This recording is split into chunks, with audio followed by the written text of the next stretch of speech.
our team and program to be playing in front of the largest crowd at a Nebraska women's basketball game ever. And when you think about some of the really special players and teams that have played in this program, and just just to see the growth and the passion that this fan base has, it's just really really special for our team. And I just couldn't be more grateful to Husker Nation for coming out and supporting our team through the highs and lows that this season has presented.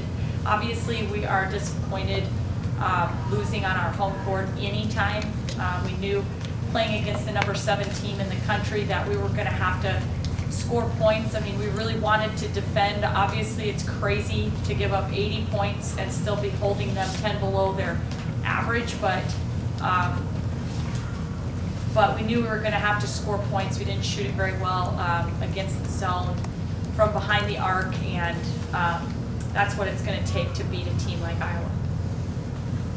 What was their defense doing well today that shut you guys down? Well, they switched to that zone really early. I thought they were pretty aggressive in their zone of playing active hands, and times where we had opportunities to get open looks and they'd get a tip or deflection on pass. They played wide and really spread their zone out, and I think it just caused us a little bit of trouble. But we got some really, really good looks, and obviously 7 for 33 from the three-point line. We need to shoot it better than that. Defensively, what hurt you the most?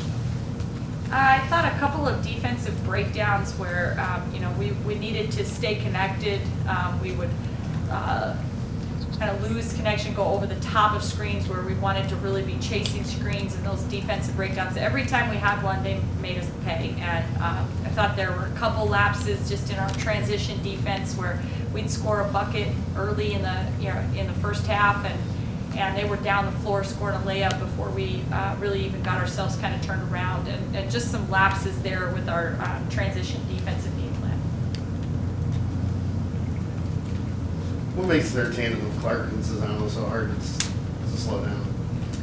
Well, I mean, they can score in a lot of different ways. I think obviously Caitlin can score from behind the arc, and she does a great job of getting herself to the free throw line, but she's an elite passer, and she passes Monica open a lot of times. And Monica has great footwork, and she's got great soft touch, and so if she catches in certain space, obviously pretty efficient. 10 for 13 is pretty efficient. I think any coach would take that. Were you just satisfied with the shot selection, especially in the second half? I believe it was 13 consecutive missed threes. Did you want your team to maybe go inside more, or do you feel like the shots were good?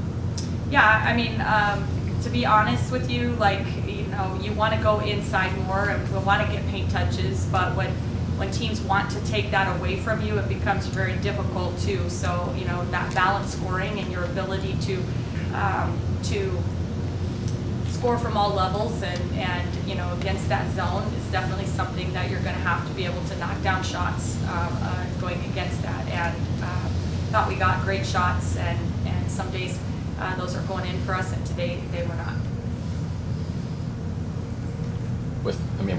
With 14,000 people, is there going to be a memory later on where you're going to remember something you saw or you heard today from that crowd? Yeah, I mean, it just was really pretty special. I think the moment that we ran out of the locker room and I heard that school song playing, and just the pride that I feel as a former Husker hearing that anyways, but to hear that to the crowd that we had out there today gave me chills, and it was really a special moment.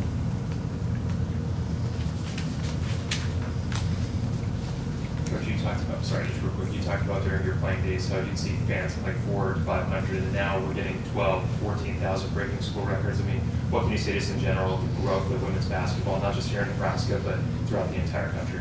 Yeah, I think it's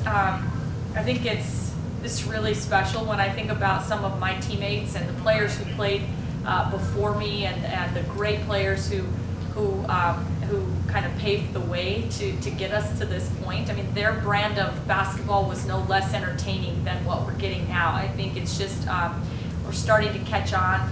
People are starting to see that that these young women are special.